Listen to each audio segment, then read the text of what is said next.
노달은 위주의 하급 군관이었다. 노달은 우연히 스승을 찾아가던 사진과 시장에서 차력쇼를 하던 이충을 만났다. 그들은 위기투합하여 함께 술을 마시러 술집으로 갔다. 그런데 술집에서 김노인과 그의 딸 출연이 우는 소리를 듣고 그 사연을 물었다.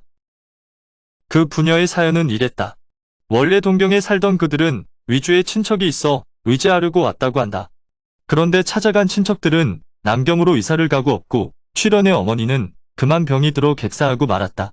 생계가 궁핍하던 부녀는 노인은 나무판으로 박자를 맞추고 출연은 노래를 부르며 하루하루를 지냈다. 그런데 어느 날 돈 많은 백정인 정도가 출연을 첩으로 삼고자 했다. 정도는 임금 불량배를 내세워 겁을 주는 한편 3천관의 돈도 준다고 꼬드겼다. 결국 부녀는 정도의 말을 듣기로 한다. 그런데 정도는 준다던 3천관은 주지 않고 문서만 거짓으로 만든 뒤에 출연을 데려갔다. 그러나 그 집 안주인이 워낙 드세고 폐악질이 심해서 출연은 석 달도 못 되어서 쫓겨났다. 그런데 정도는 부녀에게 주지도 않은 3천관을 도로 내놓으라고 했다. 돈 많고 세력도 있는 정도를 상대로 힘없는 부녀가 할 수 있는 일이 없었다. 어쩔 수 없이 부녀는 그동안 힘들여 장만한 작은 밭을 팔고 술집에 나와 노래를 부르며 몇 푼 버는 돈으로 억울한 빚을 갚아 나가고 있었다. 절반은 갚은 것 같다고 했다. 그런데 최근에 부녀가 일하는 술집에 손님이 없어 오늘까지 갚기로 한 만큼의 돈을 벌지 못했다고 한다. 그래서 돈을 못 갚으면 받게 될 정도의 갖은 행패와 욕설을 견뎌낼 일이 걱정되었다. 억울하게 고초를 겪으면서도 하소연할 곳조차 없는 부녀의 신세가 슬퍼 울고 있었다고 노달에게 출연이 말했다. 부녀의 이야기를 모두 들은 노달은 출연의 이름과 지금 묵고 있는 객점이 어디인지 물었다. 그리고 정도라는 사람은 어디에 누구냐고도 물었다. 그러자 노인은 자신을 김이라고 밝혔고 그의 딸은 출연이라고 소개했다. 그리고 지금은 동문방 노가객점에 묵고 있으며 정도는 장원교 옆에서 푸죽간을 하는 정도란 자로 진관서라 불린다고 알려주었다. 노달은 백정 정도가 이런 못된 짓을 한다며 화를 냈다. 노달이 당장 달려가 때려 죽이려는 것을 옆에 있던 사진과 이충이 말려 간신히 진정시켰다. 애써 화를 억누른 뒤 노달이 김희에게 동경으로 돌아갈 생각이 있냐고 물었다. 김희는 돌아갈 수만 있다면 좋은 일이나 객점 주인이 놓아주지 않을 것이라 했다. 만약 자신들을 그냥 보내주면 정도가 그 객점에 돈을 물어내라고 할 것이 틀림없었기 때문이다. 노달은 그건 자신이 막아줄 테니 걱정하지 말고 당장 짐 싸서 고향으로 돌아가라고 했다. 그러면서 가지고 있는 돈을 모두 털어 김희에게 주었다. 노달은 내일 아침 부녀가 떠날 수 있도록 해줄 테니 당장 가서 짐 싸고 떠날 준비를 하라고 했다. 부녀는 그런 노달에게 감사하며 객점으로 돌아갔다. 김희는 객점으로 돌아가 출연에게는 짐을 싸게 하고 자신은 성 밖으로 나가 수레 한 대를 구했다. 그리곤 그 수레를 자기만 아는 곳에 숨겨두고 돌아와 객점 주인에게 그동안 밀린 숙식비를 해결하고 자신도 짐을 꾸렸다. 다음날 새벽 일찍 일어난 그들 부녀는 급하게 아침밥을 지어 먹고 떠날 채비를 했다. 그 무렵 노달도 객점으로 찾아왔다.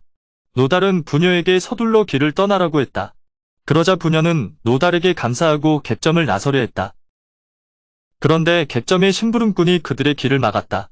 그 심부름꾼은 정도의 빚을 다 갚기 전에는 갈 수 없다고 했다. 그러자 노달이 정도의 돈은 자신이 갚아주기로 했다며 점잖게 심부름꾼에게 말했다. 그러나 그 심부름꾼은 길을 비켜주지 않고 뻗대었다. 그러자 화가 난 노달은 말 대신에 손바닥으로 심부름꾼의 따귀를 올려붙였다. 노달에게 얻어맞은 심부름꾼 입에서 피가 쏟아졌다. 그래도 노달은 화가 풀리지 않아 다시 심부름꾼 얼굴에 주먹을 날렸다. 그 한 주먹에 심부름꾼의 이빨 2개가 부러져 나갔다. 그제야 겁을 먹은 심부름꾼이 기는 듯 객점을 빠져나가 어디론가 달아나 버렸다. 심부름꾼을 쫓아버린 노달은 부녀를 재촉해 그 객점에서 내보냈다. 멀리서 지켜보던 객점 주인은 노달이 무서워 감히 그 부녀를 막지 못했다. 부녀를 성 밖으로 내보낸 노달은 정도를 찾아 장원교 쪽으로 걸어갔다. 정도는 마침 푸죽간에 나와 있었다. 노달은 정도에게 경략 상공의 심부름이라며 고기 10근을 잘게 썰어 달라고 했다. 정도는 기름기 없는 것으로 골라 고기 10근을 자른 뒤 다지듯 잘게 썰었다. 한참 뒤에 고기를 다 썬 정도가 고기를 연잎에 쌌다. 그러자 노달이 이번에는 비계로만 10근을 달라고 했다. 정도는 비계만 달라는 것이 이상했지만 감히 노달에게 토를 달지는 못했다. 한참 뒤에 비계를 다 썬 정도가 비계를 연입해 쌌다. 그러자 노달이 또 연한 뼈를 잘게 썰어 달라고 했다. 정도가 어이없다는 듯 아무래도 자신을 놀리고 있는 것 같은데 맞냐고 웃으며 말했다. 그제야 노달도 본색을 드러냈다. 갑자기 벌떡 일어나더니 두 뭉치의 고기를 손에 들고는 놀리면 어쩔 거냐며 벽에다 던져버렸다.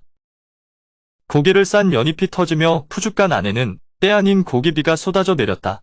그러자 참고 있던 정도의 이성이 끊어졌다. 눈이 뒤집힌 정도는 고기 도마 위에 있던 뼈발란에는 칼 하나를 집어들고 달려나갔다.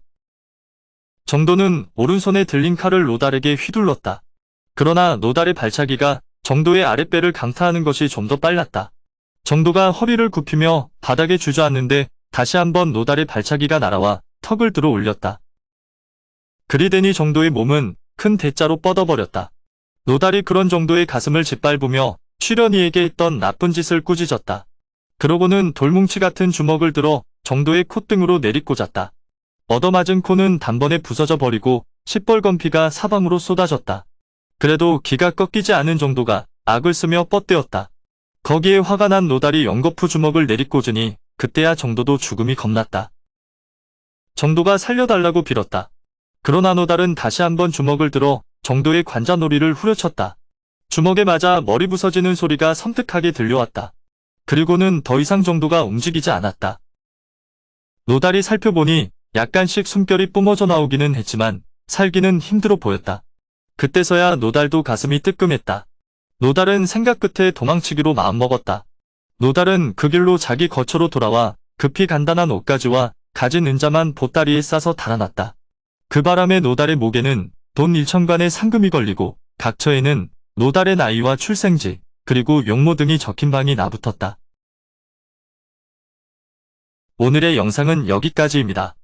영상이 도움이 되셨다면 구독과 좋아요, 알람 설정 부탁드립니다. 시청해주셔서 감사합니다.